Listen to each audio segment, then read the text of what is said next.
You're tuned in to Shake, Rattle, and Goal, the official podcast of your Springfield Thunderbirds. Osmanski, a one-timer deflected side of the goal. Alexandrov scores! Hosted by Matt Baker and Steve Forney.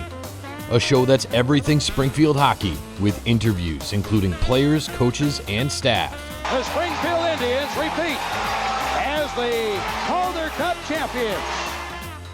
Listen to this podcast on all major streaming platforms and wherever you download podcasts. In his first year at the helm, Kevin McDonald and Drew Bannister have the Teamers in the Calder Cup Finals. Watch the podcast on the official Shake, Rattle, and Goal YouTube page at SRG Podcast. And now, here are your hosts, Matt Baker and Steve Forney. And this episode number 15 of the Shake, Rattle, and Goal podcast, proudly brought to you by our friends at White Lion Brewing in Tower Square in downtown Springfield and their new location in Amherst. As you know, the Springfield location is your go-to pregame spot for all Thunderbirds games. Alongside Matt Baker, I'm Steve Forney, coming to you just post-Christmas, man. We're not even, as a couple parents, we're like still in the thick of it. I don't care what the calendar says. I don't know about you, Steve, or anybody else, but our family, we have 4 to 5 Christmases every year. And, here we are recording the day after Christmas on the calendar, but just finished Christmas number 4 at my in-laws. And so big, deep breath. We have, we're heading down to Connecticut tomorrow night to see my cousins are all over the States and they all flew in. So I'll be down in Connecticut for one more dinner tomorrow, and then that's it. Man, never ends. I don't know if I'm going to leave the house tomorrow. Well, I guess I'll till the puck drops on a Wednesday night. I don't think I'm going to plan on leaving the house at all tomorrow. But we hope everybody had a wonderful holiday, stayed safe, Merry Christmas, and you get to this age, right, mid-30s, couple kids, where it's just a blast. I mean, it's a lot. It's stressful as hell and everything else, but. Boy, is it fun to be a parent to watch these kids lose their mind when Santa comes. And, the stress is all worth it. The stress is all worth it. The late night is all worth it. The early morning is all worth it. What time are your kids up, Matt? So my oldest had a little trouble going to bed on Christmas Eve. Around 10 o'clock, he went down. He snuck out of bed at 2:30 to go to the bathroom.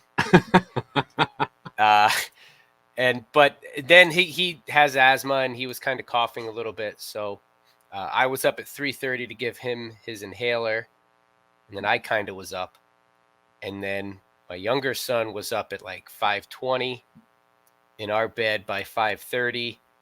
You're watching a show until Tyler wakes up. We were hoping to get to 6:30, and actually, Tyler did. So we were up at 7 in the living room at 7, which was good. That was good. Yeah. How about you guys? No, I had both of them. Luca woke up his sister at 4, brought them both downstairs, and we put them in our bed and said nobody's moving till 6. And between 4 and 5, you roll over and you look at them, and they're both just laying in bed with their eyes wide open, like not even remotely able to sleep. So no, 5 a.m. we were opening stockings. It was that's great.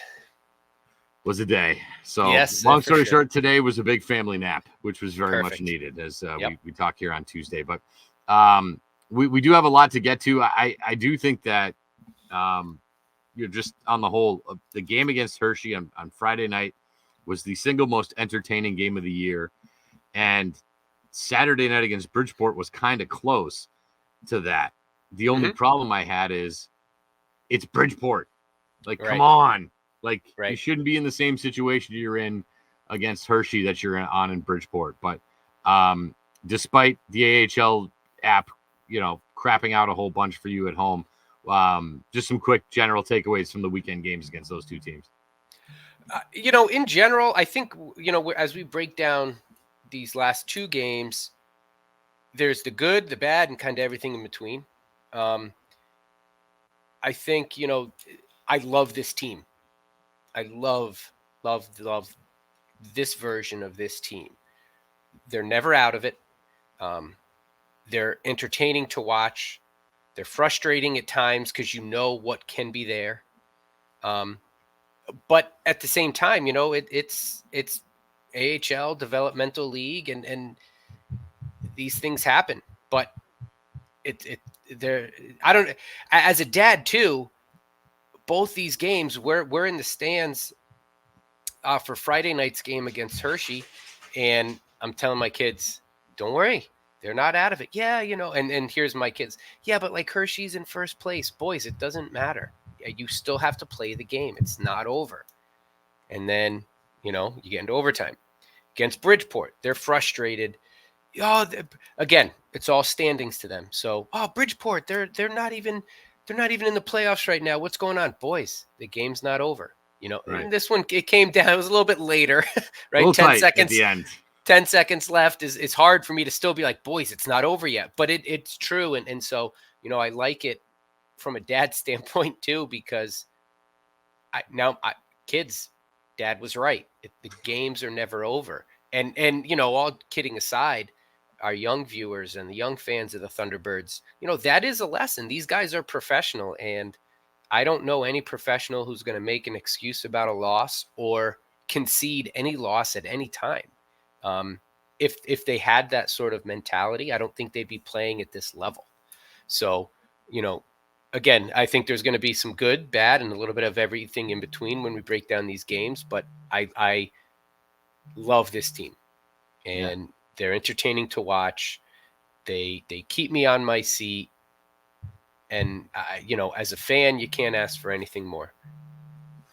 I mean, it's not to cross sports at all and go off topic, but, you know, for Patriots fans out there, everyone's like, well, this team needs to tank.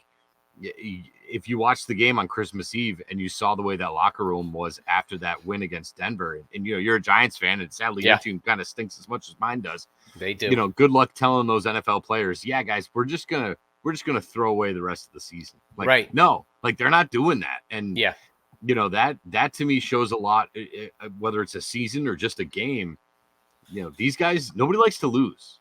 Like nobody likes to lose, and to just throw away games, to throw away seasons, it's just not in.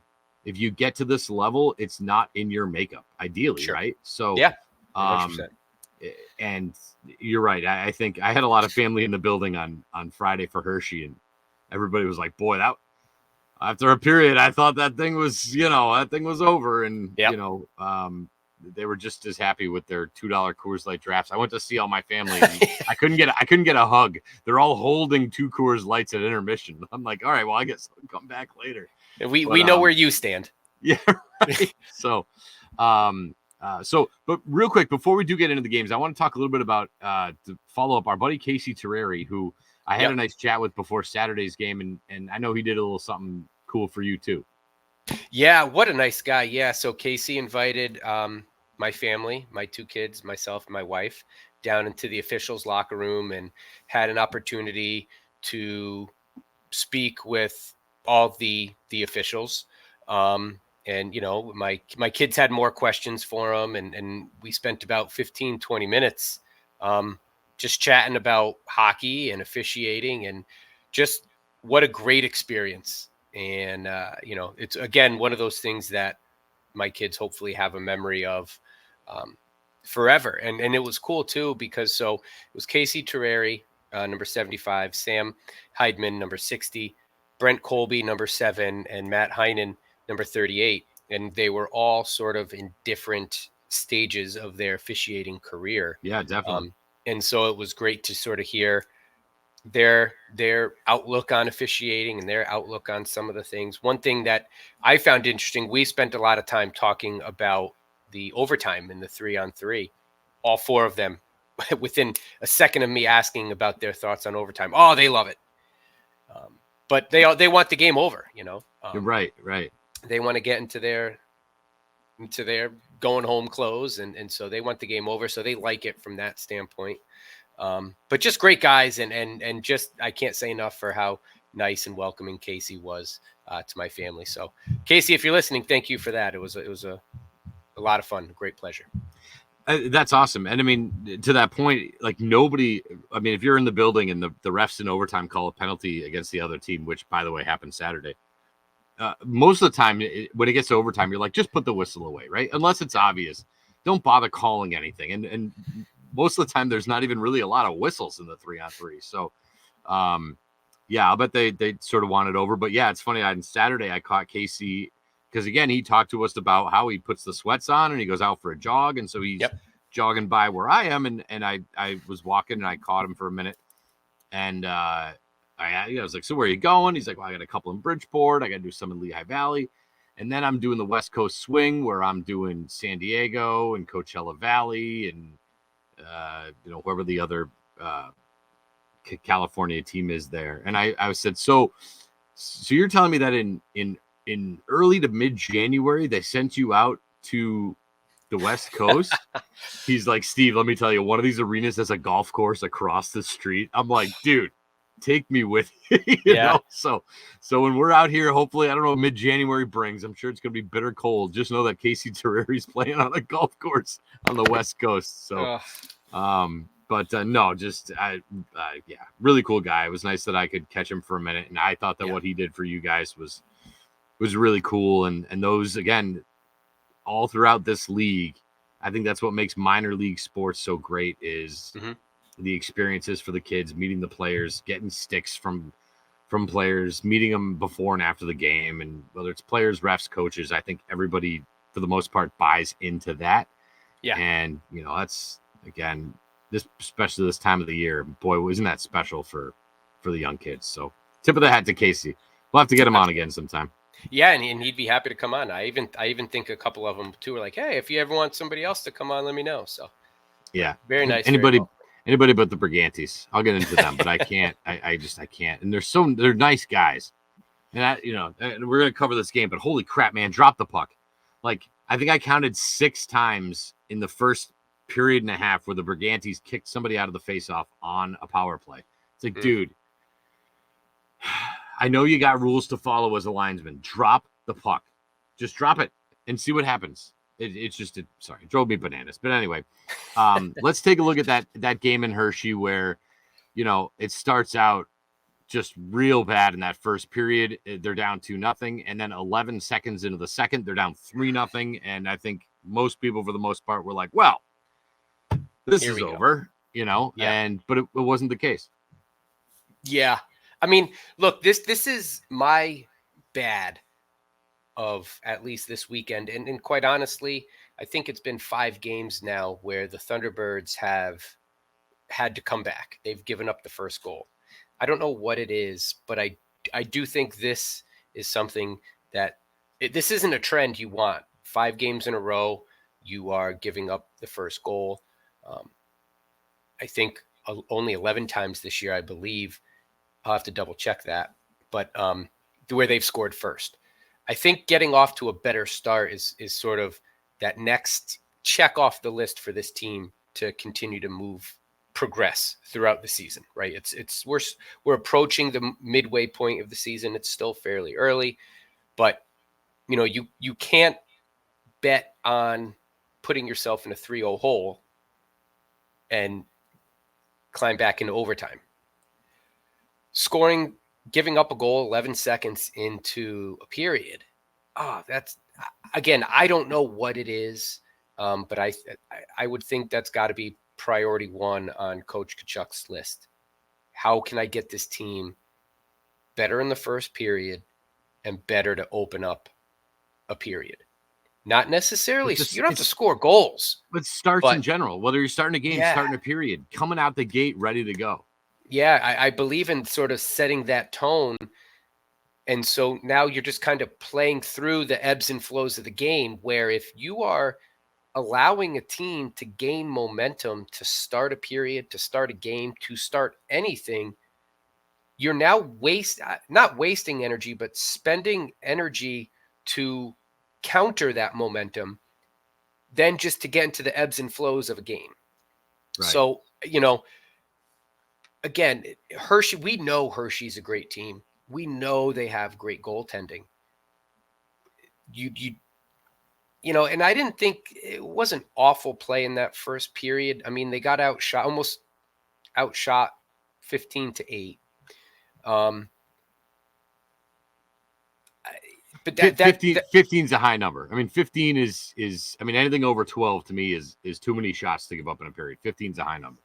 Yeah, and you look at on Sunday, the week before this first game against Hershey, and the total was 19 shots on goal in an entire period. So talk about, again, a tale of two teams where you lose 1-0 in a defensive sort of, not struggle is the wrong word to use, right? But just a defensive style game, a battle. There you go.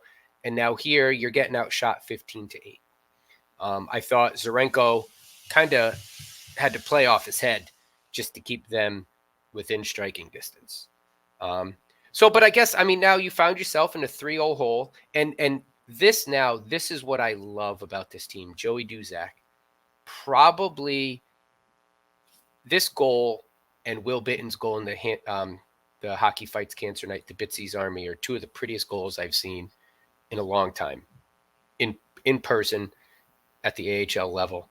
But that goal from Joey Duzak, that toe drag, that little deke move, top shelf, beautiful goal. And here's what I liked more about this. And again, the coach in me, I point this out to my kids.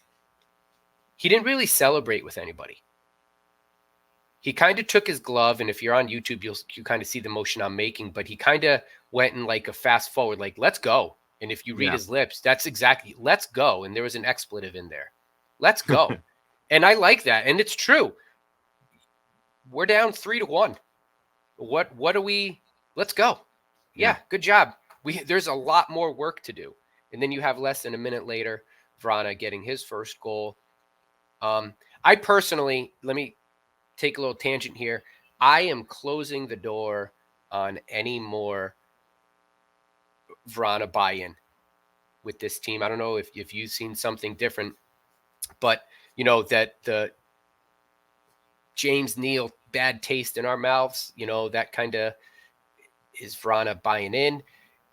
He's bought in my opinion. I was talking to a front office staff Friday night. He bumped into him outside, walking to their hotel, and just a quick chat he had. I think he's happy to be in Springfield for what it's worth, and I'm happy to have him. But, that goal less than a minute later was huge. And now you're going into the third period with only a 1-goal deficit. And the Thunderbirds do what the Thunderbirds do. They outshoot Hershey in the third, 15-7. You get a Zach Dean goal, which is good to see. Sure is. And now you're going into overtime. And I think one thing I noticed in this game, I thought their D to D passing, cross ice passing, was not what it used to be, or not what we're accustomed to seeing. A lot of sort of didn't quite turn into turnovers, but just some sloppy passing and sloppy receiving.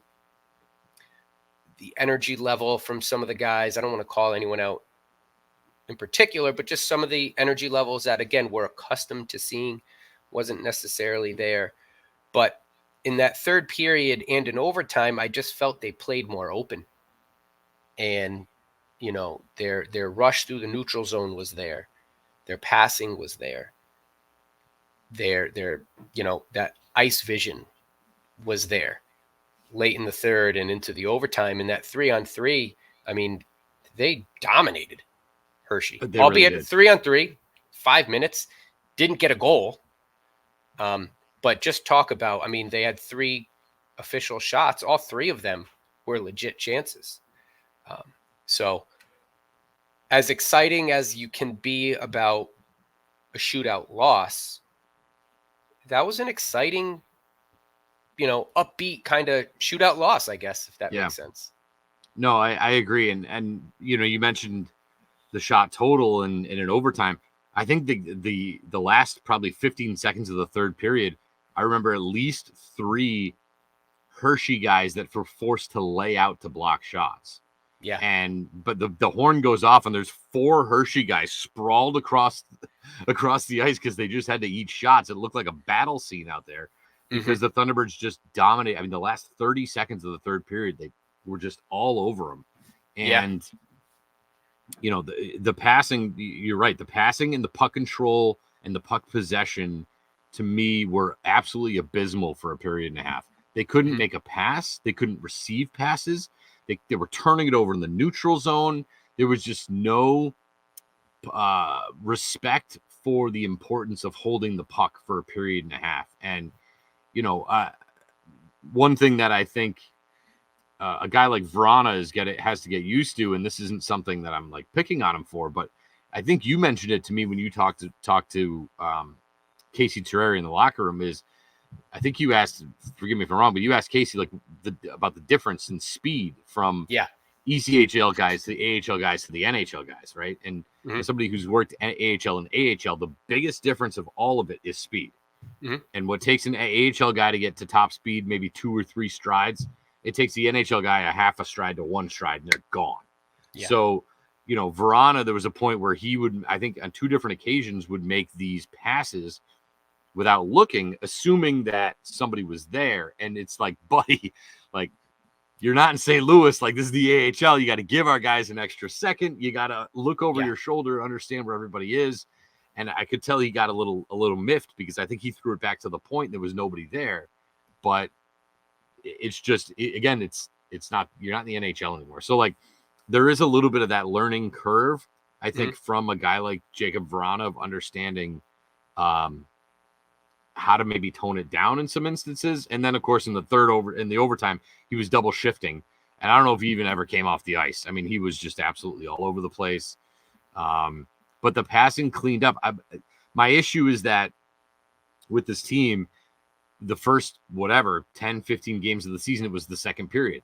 They were getting smoked in the second period. They were getting way outshot. They were giving up a lot of goals. They would come into the second period with a lead and would blow it. And now it seems like that has shifted to the first period, where now they're having their struggles in the first period. Now, the bright side is at least it's not the third period, right? Because if you stink in the first 2 periods, you always have the last 20 minutes. If you stink in the third, there's no coming back from it, right? So if you're going to stink, you might as well stink in the first or second periods. But really, consistently, I've yet to see a solid 60-minute effort every game. And I can't imagine in some of these games that they lost if they just put together 60 minutes of legit hockey, what it would look like and what the score sheet would look like. And, like you said, I think it's up to Coach Tkachuk. I don't know what you do, but how do you get 60 minutes of full effort from this team? And I love the roster as it is. And maybe I'll talk a little bit about this now before we get to the Bridgeport game. I really do, and this isn't about Sam Bitten. This team is lacking a physical presence, and it's not just fights. It's physicality. It's hitting. It's imposing your will on the other team, coming out and making sure that they know. And we're looking at these teams we're playing against: Seth Helgeson, Dylan McElrath, and Hershey. Every team kind of has a guy. I mean, Dylan McElrath just absolutely smoked. I think it was Zach Dean. Just Zach was in a vulnerable spot, and he just like picked him up and just kind of threw him like.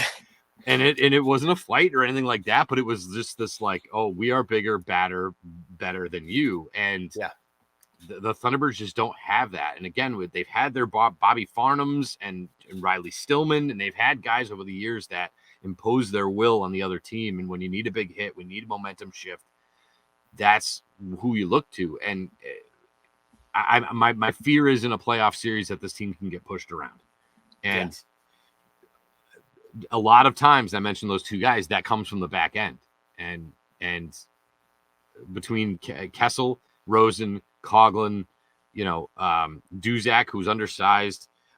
There's Leo Loof, like there's no physical presence from any of those guys. And so again, would I trade it from what Coughlin has delivered? No, the guy's got like 11 goals. He's an absolutely dynamite out there. Kessel, I think, has been playing the best he's played in his time here over the last 4 or 5 games.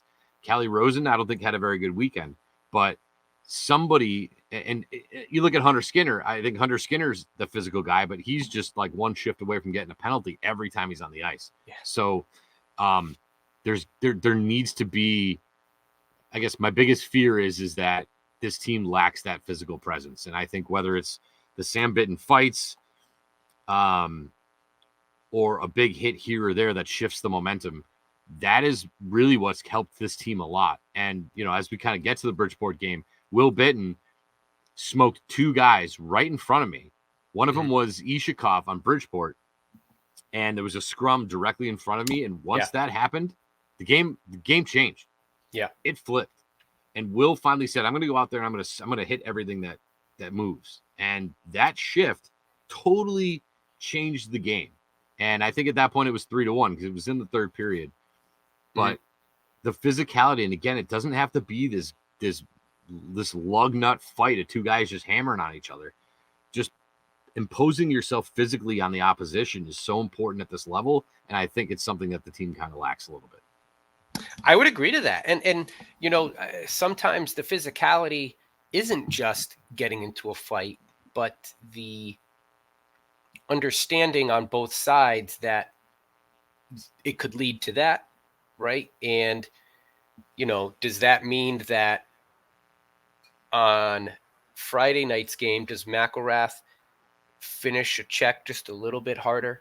Or does he, is he a little bit later getting to it, knowing that, nobody's going to challenge me on this roster right now, right? Is there that element to a game? And sure. Possibly so. And so to your point, I would agree with that. I think they're, Kalinuk will mess it up a little bit. And I don't think it's necessarily that the Thunderbirds are out there getting bullied night in, night out. I don't think that's the case, but there is a different feel in a lineup when Sam is in there, when other guys are in there, and you just know sort of, you spend an extra 10 seconds trying to hand wash somebody in front of our net, there might be an issue, so right. I would agree to that. I think they need to find a little bit more of that physical identity. It should come from somebody else besides Bitten on the back of the jersey, because it's been Will and it's been Sam and it's been Nathan Walker, and I love Nathan Walker, but he's 5'8". Yeah, he's not going to go out there and start smashing guys around, and I do look at guys like Bolduc and Dean and Abramov, and they're not the biggest guys in the world, but if you want to get to the next level, you need to learn how to finish a check. And Dylan Coughlin, I don't think I've seen him hit anybody all year. And Callie Rosen, I don't know what I was expecting, but he doesn't hit anybody. He doesn't hit anything.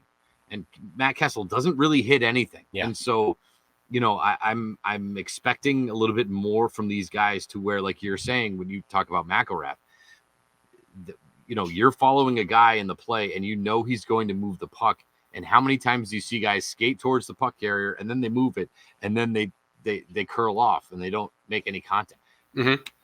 Put two hands in the guy's chest and move him. It doesn't even need to be a big hit. But if that guy knows that you're going to play physical, it changes their thought process within the game. And I'm not seeing that from this team, and I'm not looking for a team full of goons. But, maybe it's my PTSD from the Bruins in 2019, the playoffs, where they went up against St. Louis and just got freaking bullied, man. They just got pushed around, beat around. There was no answer for the physicality that St. Louis gave Boston in the 2019 Stanley Cup Finals. And that is the thing that I look at for this team, to where if you go up against, you play Hershey. I mean, we talked about Hartford. They're all freaking 6'8". They're all trees over there. Yeah. You get a 5-game series against that team and they impose their will physically on you, you're done. They have no chance.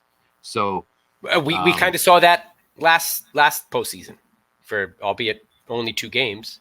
But I would agree with you on that. Yep. I mean, maybe Mackenzie McEachran, I believe it was sort of a paper transaction, but I do believe he's on his way back down. Like, there's a guy who I want to go out there, and I know he can do it all. I think he's a good goal scorer. He can pass, he can hit.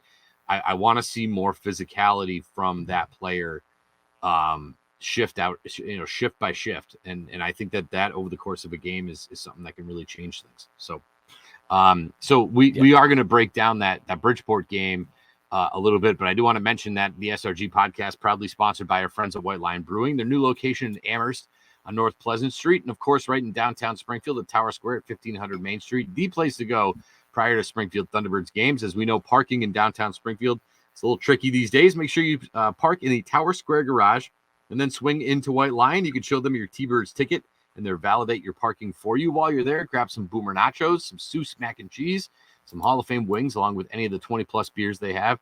And of course, don't forget, especially the holiday season, New Year's is coming around the corner. You can find your favorite White Lion beers right in your local liquor store cooler. So look for those as well. White Lion Brewing, now in Amherst and in downtown Springfield, a proud local supporter of the SRG podcast. And if you go, make sure that you tell them that the boys from SRG sent you.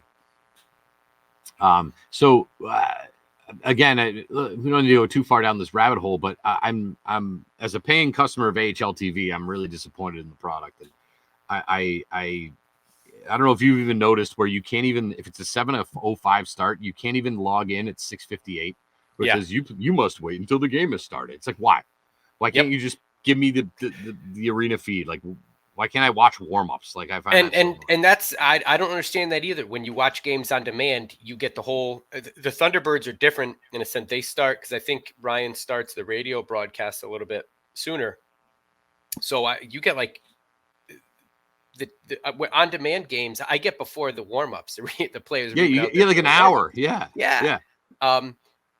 But yeah, that is frustrating. And for me, I was watching this game at home and pretty much the whole first period, just about. I had nothing. It's so annoying. It was frustrating. I don't know what the issue was, but it had nothing. So. And the sad thing is, and I'm finding this out just being on headset, is that we in-house don't know there's an issue until the game starts. So maybe that's part of the thing to where it's like, well, you can't watch the game till 7:05. Well, maybe if you let the people watching it tune in at 6:45, you'll realize, oh no, we have an issue. Let's get it addressed now before the game starts. You know what I mean? So I think for what we pay for AHL TV, I think it needs an upgrade. And I'm getting a little frustrated with it. And thank God it's a 7-game homestand where I don't have to worry about AHL TV. But you were texting me emojis, and I was like, oh boy, here we go. Like, AHL TV is down. Like, so. But luckily in the first period, you didn't miss much. It really wasn't pretty. Bridgeport, I think, again, came out with more energy. They came out with a little more spark. You're playing against Jakub Szkarek, who I think this team plays really well against. But there were 4 high sticking penalties in this game. And I think, I don't mean to keep bringing it up, this team needs to stop getting stick infractions. The hooking, tripping, high sticking, cross checking. It's becoming something to monitor. And as we look at it, Bridgeport had 3 goals after 2 periods. And again, a team that I expected, especially after that Hershey game, I expected them to come out guns blazing and score freaking 9 goals on this team, and it was the total opposite. And just like it was in Hershey, if it wasn't for Zarenko, that game could have been 8-0 in the second period. If it wasn't for Malcolm Subban, that Bridgeport game could have been 6-0 going into the third period. So never bring up the goalies till after the fact, but they can't keep coming out like this starting games, whether it's Bridgeport or Hershey. It's like they play down to their competition against a team like Bridgeport, and it's tough to see when you're there in person. Yeah, and I mean, we talked about this previewing this game, and I highlighted this game as like, let's hope it's not a trap game, regardless of how the Hershey game ends up. Now you're playing a Bridgeport team. You've got to match that energy, and I think part of that consistency with how this team starts games and periods is consistent play across, regardless of who your competition is. Play consistent and play your style game. That's again, I think the next, the top priority of Coach Tkachuk team is that consistent play from the first puck drop to the end of the third period. But again, that's the bad of it. The good of it is, as awful as giving up a goal 11 seconds into the second period was against Hershey, you have Adam Gaudette coming in and scoring 19. Yep. And so 19 seconds into the third, your T-Birds are on the board. And a little glitter of hope. And again, I thought their play sort of opened up a little bit. You're getting outshot by Bridgeport up to this point. And then in the third, you just obliterate them. So even though the shots weren't getting past Jakub Skarab right away, you're peppering him. 20 shots, I believe, on goal in the third period. Yeah, 20-6, they outshot him. Just dominant. And there is no reason why that couldn't be periods 1, 2, and 3. That sort of shot discrepancy, I don't know. That's the consistent play that I want this team as they're progressing through the season to improve upon. I don't expect them to win every game, and you're not going to play like that every game, but you shouldn't have to rely on a 20-6 discrepancy on the shots to just try to force an overtime. But this is how they won the game, and again, this is what I love about this team. There will be no quit. There will be no, it's not happening. We've talked about it now the last 2 weeks. You've had fire drills. You've had coach call-ups. You've had player call-ups. You've got players sent down, and there's not going to be an excuse. There's an expectation to win. You just want to see that consistent play match that expectation, I guess, for me. No, totally. But again, so, about 15 minutes in to the third, you've got Dylan Coughlin with his 10th goal of the season. And then Captain Pekka, 10 seconds left. Holy pull. And even that last minute or so was just, again, peppering. Onslaught, yeah. Shots that you saw against Hershey late in the third and into overtime, but you have Shepard making those saves. Jakub Skarab made all but one, which is great, and Jakub Vrana. Is it Jakub or Jacob? So from what I heard from Ryan, he doesn't care. It's either or. Okay. So I was trying to keep it consistent because I thought that Ryan was going to call him Jakub, but I guess Ryan's calling him Jacob. So I'll probably switch to Jacob just to be consistent with Ryan. You know what I mean? Yeah. The Jacob Jakub thing with these guys from wherever, is it Chechnya? I think. Jakub Zaboral and Jakub Škarek. From what I gather, they don't care and they'll take it either way. So okay, whatever way you want. Yeah, I had always heard it Jakub from the NHL, kind of. I believe, or at least that was my memory in my mind. And we've referred to him as Jakub Vrana. I think Jakub sounds cooler. It's more fun to say. Yeah, so that's why I go with Jakub. Yeah. But then I heard and even Kevin Johnson in the post-game interview was Jacob. I just want to make sure. Whatever. So I guess we'll be consistent too. We'll go with Jacob, but he scores in the overtime, and again pulling double shifts.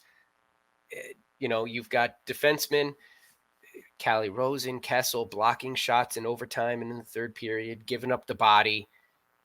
Going back real quick to the Hershey game, I think Calle Rosen actually needed to be helped onto the bench because he took one right off the outside of the thigh there. He had a little dead leg for a little bit. And those sorts of plays, keeping them in. But Jacob Vrana with the game winner in overtime and just that was an NHL shot, right under the armpit, I believe. And there it is. The horn sounds. And how good has it got to feel for that player? I mean, he's been at least a point per game since he got down here. That was his first goal. And this was a game, I think, of all the ones he's played where he wasn't the most noticeable through the first three periods. But then you come out in overtime and you just put an absolute laser beam over the shoulder. And that's, even I believe he had the one in the shootout in Bridgeport that hit the crossbar, came straight down, did not go in. I don't think we ever talked about that. Well, that was the shootout in Hershey. Yeah, that's what I mean. That was the shootout in Hershey or against Hershey. Yeah, right. And did that hit two posts actually? I think I think it hit the crossbar and came straight down. Oh, and it didn't, and then bounced out. Like it didn't hit the line at all. So for him to come back the next night and get the game winner on an absolute laser beam has got to feel good for him. Mm-hmm. To get that kind of reaction from the crowd. When the team and their fans are engaged, I don't care if you're an ECHL call up or you're an NHL send down. That's just got to feel. I mean, I got to be honest. Second period after I think their third power play, the Boo Birds were out. Mm-hmm. Thunderbirds fans were booing the power play. You could hear it, and I think when the fans are engaged in the game, I think that just goes such a long way for these players from all walks of life. So that's got to feel good for Verana. And again, you don't obliterate this team, but again, Hershey's the team. I think we've been saying it all year, where if you just let them know, like, they play not to lose. So if you get ahead of them early, they will lay down. If they have a lead and you come back, I believe the night before in Hartford, they had a 4-0 lead on Hartford, and they ended up winning 5-4, but they let Hartford climb all the way back. Yeah, so you're correct in that. So that's one of those teams where it's just, if you put that little seed of doubt in their head, they're going to blow it. And some people ask, and I'll give them credit. It's like, how do you get 20 shots in the first period, in the third, but you can't get that in the first? And it's easy to say. It's like, again, it's like a football team where they run a 2-minute drill and they go 70 yards down the field in 34 seconds at the end of the game. And it's like, well, how come they don't do that in the first quarter? And it's like, well, because the game is just situationally different. It doesn't, you can try a 2-minute offense in the first quarter all you want, but if you run 3 plays and it doesn't work, you're punting. And you've only killed 20 seconds. So it's like, it doesn't always work out that way. But I do. And you're right in that. And I guess to my earlier point, I just want to, like, we can't expect a 20-6 every period, but I just want to see more consistent play where you don't have to rely on that 20-6 really dominant third period. I want them just to be able to play their hockey and let the score be the score, but play their hockey to start every period and throughout the period, and just play sort of that consistent Springfield Thunderbird hockey, so you're not always having to rely on that third period and overtime. Yeah. And you don't have to worry about the perfect shot. I think sometimes, especially on the power play, they look for the perfect shot, and it's like, this is the minors. Like, shoot low on a goalie that gives up a lot of rebounds, and then just be ready to crash the net. It's like, if you're in good position near the goal line, and you got a guy up top who can shoot low, and it deflects, or it kicks off a skate, or there's a big rebound, and you're ready for it, like, go for it. Like, it doesn't have to be this 4, 5, 6 pass between the legs over to the open guy to put it in the back door. It doesn't always have to be that pretty. It can just be pucks on net, rebounds, finishing. I mean, that's how Pekka scored it in overtime, or in the third period, was just a scrum in front of the net, top shelf. The puck finds him, and he scoops it in. So, those are the things. I'm not looking for, like you said, I don't need 20 shots a period, but if you can create a little bit of havoc in front of the net and a little bit of chaos in front of the net by firing pucks on, that's going to be a good window for getting those greasy, grimy goals, which this team's really good at. Walker, Bitten, Pekka. Gaudette is a finesse guy, and he can rip it from anywhere. But a lot of these guys are great right in front of the net with a little bit of grease and grime, get underneath the defender, find a loose puck, and smash it home. And I think they need to do a little bit more of that consistently over the course of 3 periods. Well said. One other thing from that game, got a little chippy at the end.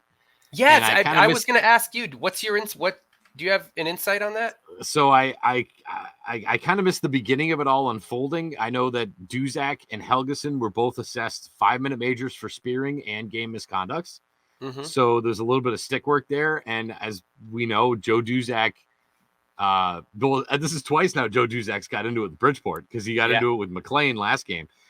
He's a good smack talker, undersized, but the fact that 5'9" Joey Duzak is going after the 6'3" captain of Bridgeport, I like. And I haven't heard anything from the league about suspensions or anything like that. I know that the ruling doesn't create an automatic suspension; everything's reviewed. So I believe the league just said, let it Merry be Christmas. that. They right. And they both got fined. Yeah. But what I guess liked was that it was Helgeson was the last guy on the ice, and the entire Thunderbirds team gravitated towards center ice to where their exit was off the ice, and it was literally 28 against 1 over there on the side. So I don't think this team, could they be more physical? Yes. Do they take smack from anybody? I really don't think so. None. They don't get pushed around. Agreed. And that, I mean, if you're a team who doesn't have each other's back, you fall apart down 3-0 to Bridgeport. You do. You fall apart down 3-0 against Hershey. you're not, again, Joey Duzak saying, let's go. Like I got you. Let's go, guys. And that is this team. And that, again, that's what I love about this team. It's also what, I have a few extra grays in my beard, but it happens. That's also probably due to my children and the holidays. So, but all right. So do we want to get into, we've got 3 games this week. Yeah. And all 3 games, a little something for the fans too. Absolutely. So we got Wednesday against Hartford, which is also a battle for second place in the Atlantic Division with your Springfield Thunderbirds, I believe, with just 2 points behind Hartford. So if they can get a win in regulation, they could find themselves in a tie with Hartford. But it is youth jersey giveaway to the first 1,500 fans. I don't know if it's going to be the same as last year's. I think it was the blue Springfield youth jersey last year. From what I saw teased, I think it's actually going to resemble the Boomer Claws jerseys. Nice. So I think it's going to have the Boomer Claws logo with a little more red and blue stripes, things like that. So I think that's what we're looking at. Oh, that'd be awesome. That's awesome. So that's a big game against Hartford. We'll break that down in a second. Friday is, as always, is the Deuces Wild against Bridgeport. These are all 7:05 puck drops.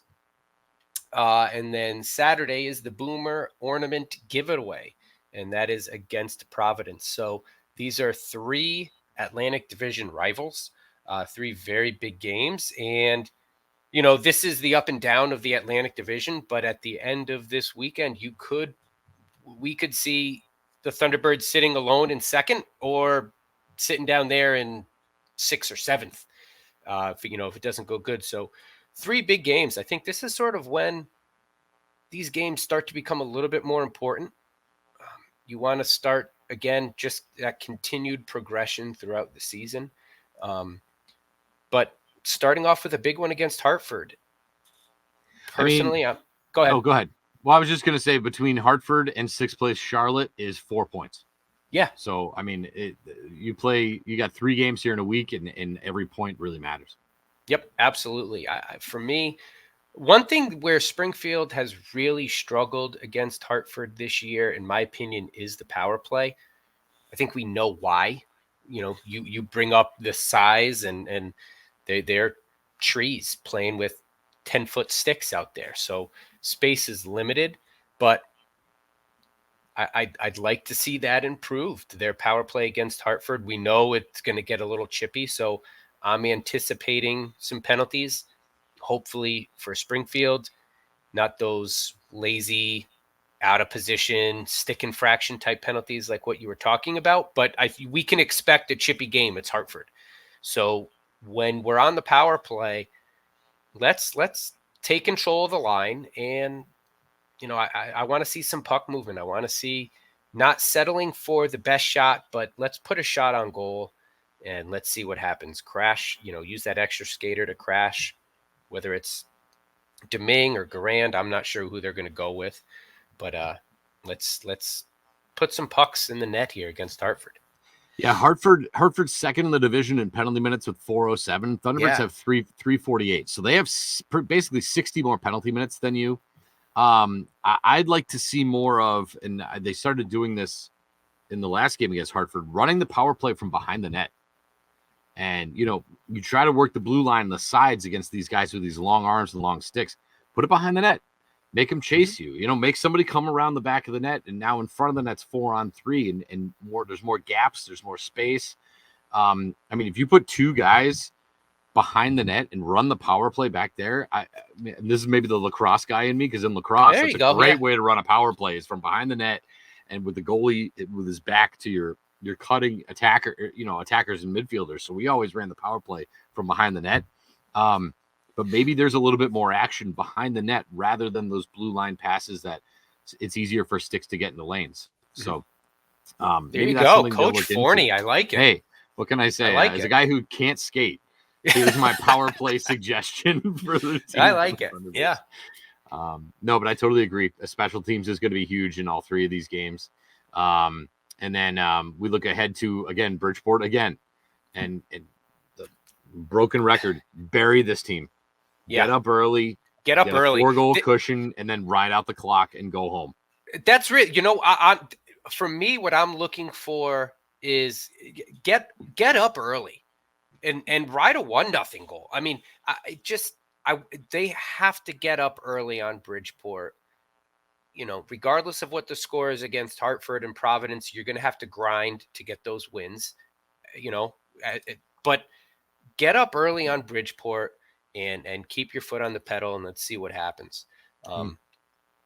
Providence, we haven't seen them in a while. They're playing better hockey than they were earlier in the season. They've sort of righted the ship a little bit there. And Providence, a little bit. I mean, they're reeling. I mean, they've had a couple of really tough losses the last week or two, and they've blown some leads where they've been up, 3-2 and they lose 6-3. I mean, that's been happening to them recently too. So, I think even Ryan Mougenel, some people are questioning the head coach as to whether or not he's fit for the job. So I think there's a little bit of turmoil there in Providence, and I think it again, same thing. Get up early.